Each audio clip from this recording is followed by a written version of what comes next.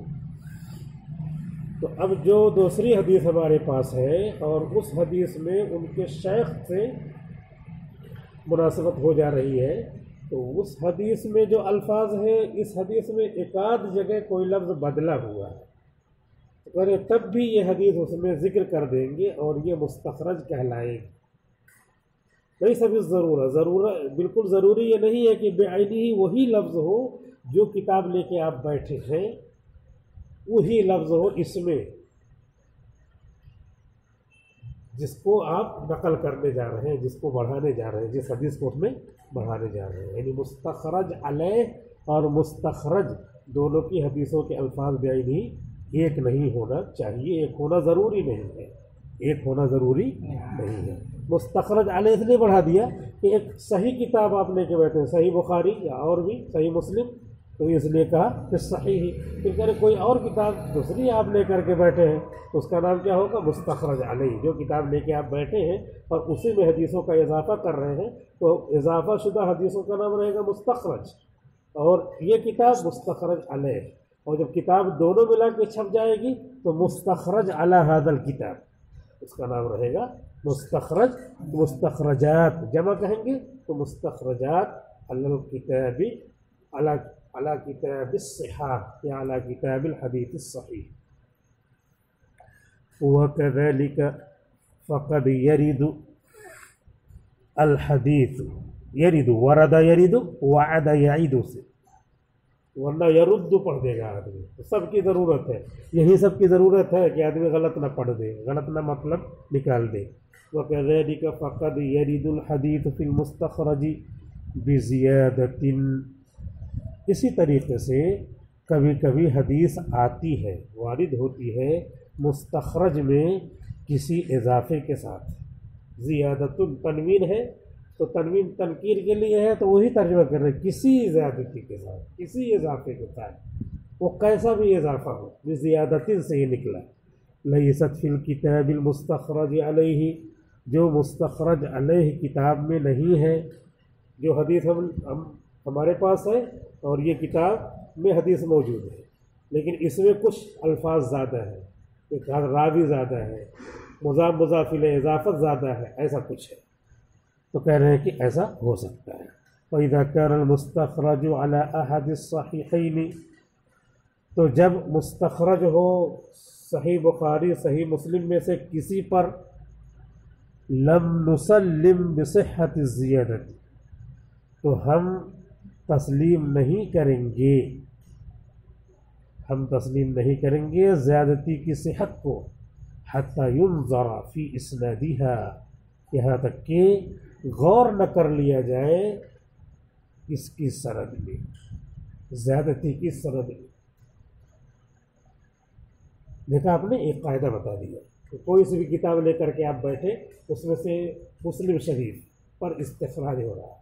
مسلم شریف میں صحیح حدیثیں ہیں بہت مضبوط شرطوں کے ساتھ، لیکن جس کتاب کی حدیث کا ہم نے جہاں سے پڑھا ہے اس حدیث کا ہم اس میں اضافہ کریں، اور اس حدیث میں ایک آدھ دو لفظ بڑھا ہوا ہے، تو کہہ رہے ہیں کہ اب یہ بڑھے ہوئے الفاظ والی حدیث کو اس میں نہیں درج کریں گے جب تک کہ اس زیادتی کی صحیح سند ہم کو نہ مل جائے۔ یہ زیادہ کس نے کیا ہے، کون سے محدثین، ان کا کیا درجہ ہے، تو کہہ رہے جب تک اس کی سند میں غور کر کے دیکھ نہ لیا جائے کہ اس کا درجہ بڑھا ہوا ہے، بڑھانے والے اعلیٰ درجے کے ہیں، تب تک اس صحیح بخاری یا صحیح مسلم میں اس کو بڑھائیں گے نہیں، مستخرج علی الصحیحین اس کو نہیں بنا سکتے۔ یہ بات قاعدے کے طور پہ انہوں نے بتلا دیا کہ صحیحین کا درجہ بڑھا ہوا ہے، لہذا اگر مستخرج ہم بنانا چاہتے ہیں اور کسی حدیث کو اس میں بڑھا کر کے لکھنا چاہتے ہیں اور کسی لفظ کا اضافہ ہے تو اس لفظ کی سند کو بھی دیکھنا پڑے گا کہ جس سند سے آئی ہے اس سند کا کیا درجہ ہے، ان کے برابر ہے یا کم ہے، اگر کم ہے تو لم نسلم، نہیں ہم تسلیم کریں گے۔ بس یہی سبق مکمل ہو رہا ہے۔ والسلام علیکم ورحمۃ اللہ وبرکاتہ۔